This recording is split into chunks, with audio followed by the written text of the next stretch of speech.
Bonsoir. Alors dans cette vidéo, nous allons voir la dernière partie des figures de style. Ce sont les figures de substitution. Alors qu'est-ce que c'est qu'une figure de substitution ou bien les figures de substitution? Ce sont des figures qui permettent d'exprimer un rapport d'équivalence entre deux mots ou bien deux expressions. Alors quand on dit substitution, cela veut dire changement, cela veut dire aussi permutation. بمعنى أننا كنبدلو واحد لو مو ولا كنسحبو واحد لو terme pour mettre à sa place un autre terme et pour exprimer un rapport de cause à effet. Ces figures désignent un élément sous une autre dénomination. مثلا, quand vous dites j'ai bu un verre. Alors ملي كنقولوا j'ai bu un verre ولا شربت واحد الكاس, donc là bien sûr on fait référence au contenu du verre. C'est pas que vous avez bu le verre, mais vous avez bu le contenu du verre, c'est-à-dire du thé ou bien du café, etc. Ou bien, est-ce que tu veux prendre un verre avec moi, par exemple?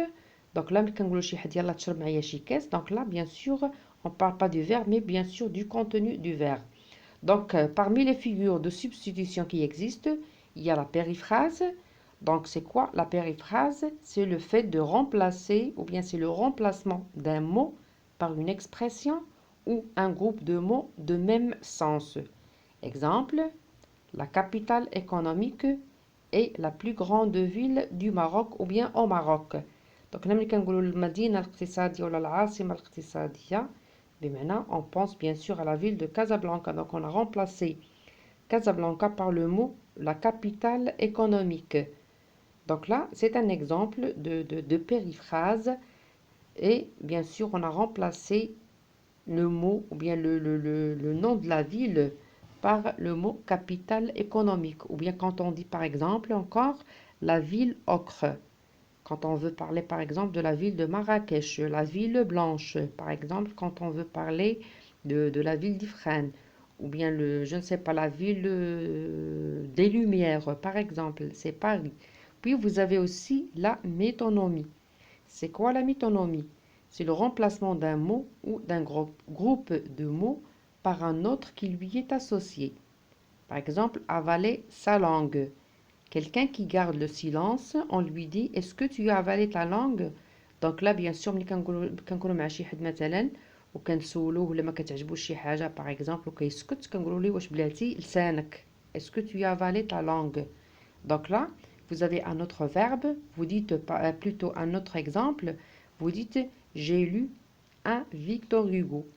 C'est-à-dire vous avez lu un roman de Victor Hugo. Donc là, ce sont on appelle ce genre de changement ou bien ce genre de permutation de mots par la métonymie. Puis vous avez un troisième type de figure de style, de substitution, c'est la synecdoque. C'est quoi la synecdoque? Donc c'est prendre le plus pour le moins, le parti pour le tout. Par exemple, il n'a pas osé mettre le nez dehors. Donc là, par exemple, il faisait tellement froid qu'une personne quelconque n'a pas pu sortir.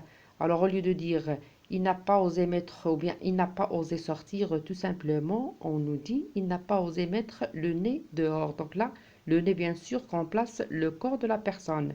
Donc là, vous avez le moins qui est le nez qui remplace le tout qui est le corps. Ou bien Patrick a enfin trouvé un toit. Un toit ici, bien sûr, on parle d'une maison. يعني هاد la personne, ce Patrick a enfin trouvé un toit. يعني لقى واحد السقف فين يحتمي فين يتخبى, une maison où habiter, etc. Parce que par exemple, il a beaucoup cherché et il n'a pas trouvé. Donc, هادو هما les figures de substitution. عندنا la périphrase, la métonymie et la synecdoque. Et vous avez bien sûr des exemples qui vont vous aider à bien comprendre, si vous voulez, ces figures de style. Alors, en attendant une nouvelle vidéo avec une nouvelle leçon, je vous souhaite une très bonne chance et à très bientôt.